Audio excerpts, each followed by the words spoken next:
podcast. TheorySabers.com. Hey, what's going on, guys? So as we all know, there's a lot of division in the Star Wars fandom. And whatever your reason for it, you ask one sect what the answer is, they'll give you a totally different answer. And they think they know exactly what they're talking about, whereas the other side will give you a completely other answer. And they think they know exactly what they're talking about. Now, I think there's two sides to the coin. Here we have the official actors. You got Katan, Darth Maul, Starkiller, Sam Witwer, and Katee Sackhoff. I guess talking about when will Star Wars fans be happy. I didn't watch this. I don't know what they're about to say, but I'd love to listen to it, and if it's worthy of a cool reaction and maybe a couple sentiments that I can add to it as a fan, as a unhappy Star Wars fan, most cases, I think it could be a cool video for a lot of you guys to chime in. So let's get to it. You were right for this role the moment we hired you. Mm-hmm. Just do what you do. Yeah. As Bo, you know this character better than anybody. Just do that. Mm-hmm. And I was like, okay. But he did. He believed in me so much, and I leaned on that multiple times. Cool. Because kind of wish we got that kind of directing with Rian Johnson and Mark Hamill. Mark knows Luke better than anybody. Rian Johnson had to come in there and try to educate him on his own character, and there were lots of back and forths when it came to The Last Jedi where they literally would sit down and Mark would be telling him, look, like, this is how the character actually is. This is how he should be after Return of the Jedi. And Ryan just had a different view. And ultimately, that's what we got. So it's kind of cool that John was totally down with, hey, look, like, this character better than me, better than anybody. You do your thing. That's awesome. That's the kind of leadership that we need when it comes to making Star Wars projects. And I would get into what people were going to say and what they were going to think of my performance. Because it's Star Wars and everyone's going to see it. Because everyone's going to say something. It's Everyone's Star Wars. Everyone's going to say something. Everyone's going to have an opinion. Yeah. And going in, you can't win them all. No. So I knew going in, I was split. You know that. There's going to be a group of people that think you're terrible. And that if you allow that to get into your head. Yeah. Well, I mean, that's not just Star Wars. That's everywhere. Even if you're not on the internet, even if you're not a movie star like them, and you're not famous in regular life, how many of us just have people that don't like us flat out, in our own little circle or outside of that? A friend of a friend, oh, they don't like you. Like, it's just the way it is. Like, you're not going to be liked by everybody, and that's fine. It's just magnified whatever you are, on the stage like that. You could be like, oh, we blew it. And then you find out 10 or 20 years later, like, no, it's beloved. You're like, what?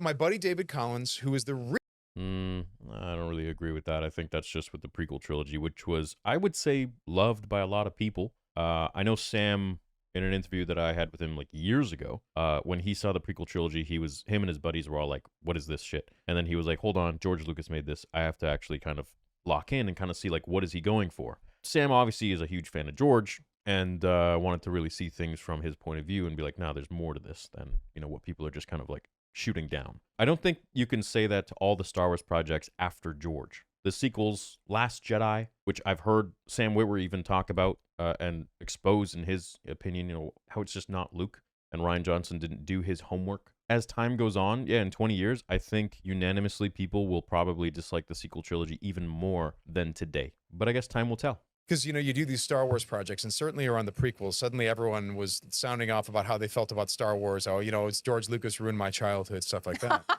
And David always felt like, oh, what sucks is I feel like I got into Star Wars after it was ruling the world, and we're working on a prequel game. Oh, we just got trashed in the reviews. Everyone hates us. Oh, I worked really hard as my first lead sound design, and it's this game called Republic Commando, and oh, look, we failed. The reviewers hate it, and he would be beaten down by that experience. And then you jump ahead 10 years or 20 years, and Republic Commandos are everywhere at cons. They're in the shows now. They're all over the place, and this is where we started learning, which I'm still hoping that they remaster that game. There are so many Star Wars games that LucasArts made that just need to be remastered. They don't even have to deviate from the storyline. They don't need to hire writers, nothing. Just hire devs, remaster the game, polish it up in today's graphics, profit, and we'll all be happy because we get to play our favorite games that were honestly amazing. The Force Unleashed games, why not make those two remastered?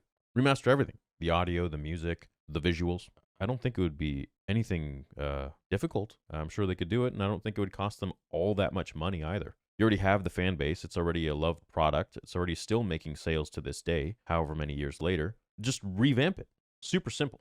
some decade later, we come back to finish the show, and suddenly, oh my God, you were in Clone Wars? And these are like heavy hitters, showrunners, big shows going, you were in oh my God, Clone Wars. Tell us all about Clone Wars. And you're like, this was the little show that everyone told us we were wasting our time on. Yeah. And George had really lost the plot, man. And George doesn't know what he's doing and all this. So you don't know. You don't know. So that's the fun thing is like, you know. I love it how people were saying to George, he doesn't know what he's doing with his own franchise.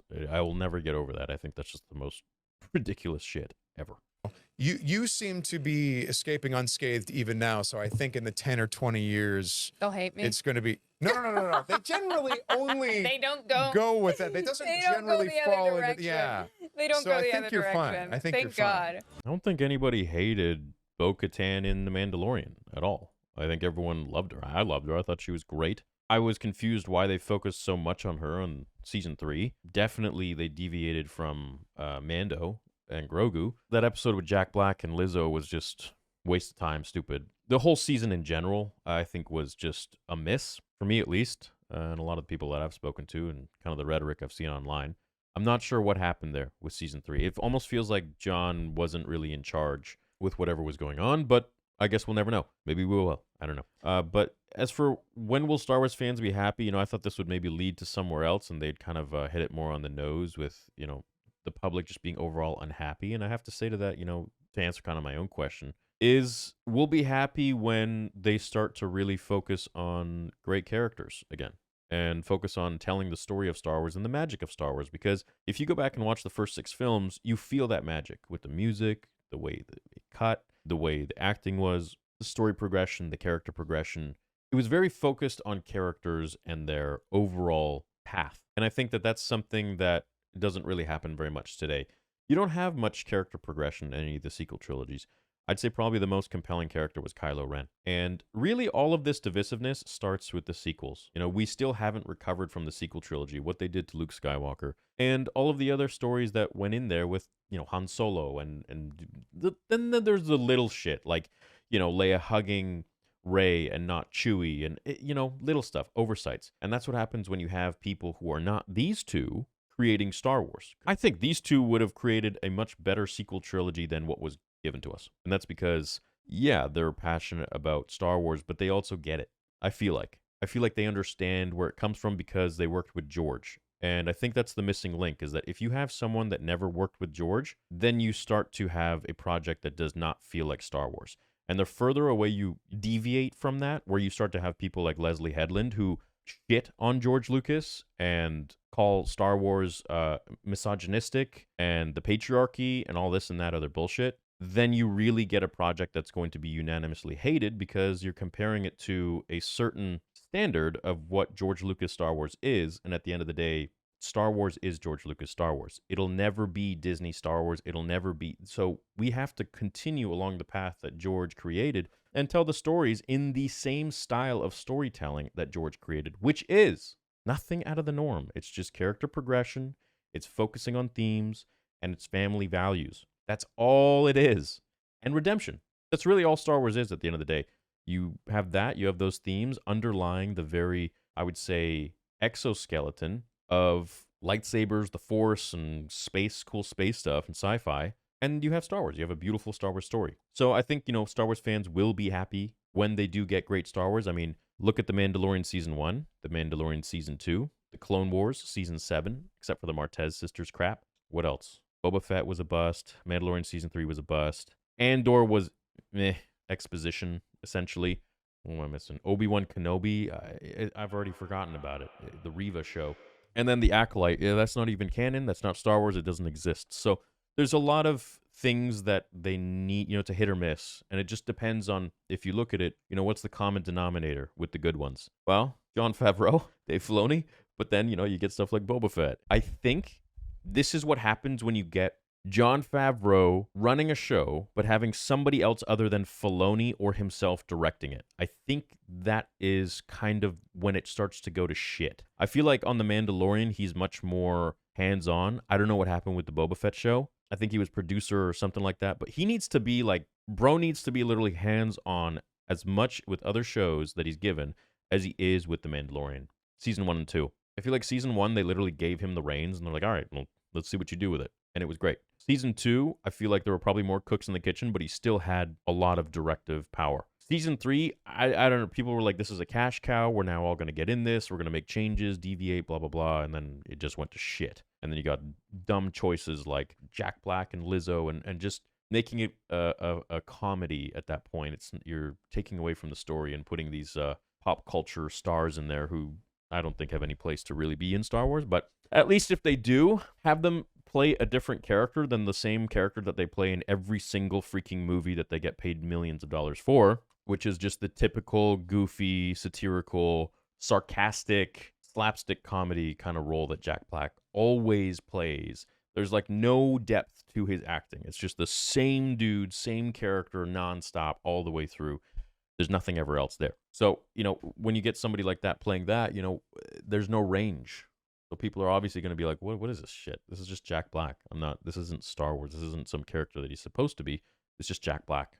And they're just putting him in there so they can have him be one of the stars so that more people watch or his fans watch. But those aren't the people you want to watch. Like, do you want to go for numbers and views, or do you really care about having like long-lasting fans that will repeat and buy the merch and buy the stuff and watch the shows and be a diehard fan for it? Or do you want people who are just Jack Black fans, come in there, watch it for 2 seconds, and be like, oh yeah, Jack Black, oh my God, and leave? So that then you have an inflated number of views, but it's not really anything that is going to carry over to the next episode or carry over into other shows. I don't think they're really thinking of the long game there. And it all comes down to performance and characters and how they're writing it and who's behind it. So if, they give Sam Witwer, Katee Sackhoff power to actually do more in Star Wars, I think it would be better than the untalented people that they have working at Lucasfilm right now who are handling a lot of these shows, like The Acolyte and these totalitarian sort of thought processes that they go through where they're like, no, it has to be this way and that way. And no, that's going to run everything into the ground, and people are going to be constantly berating these shows, and they're not going to get renewed for another season, just like what happened. So that's what I think.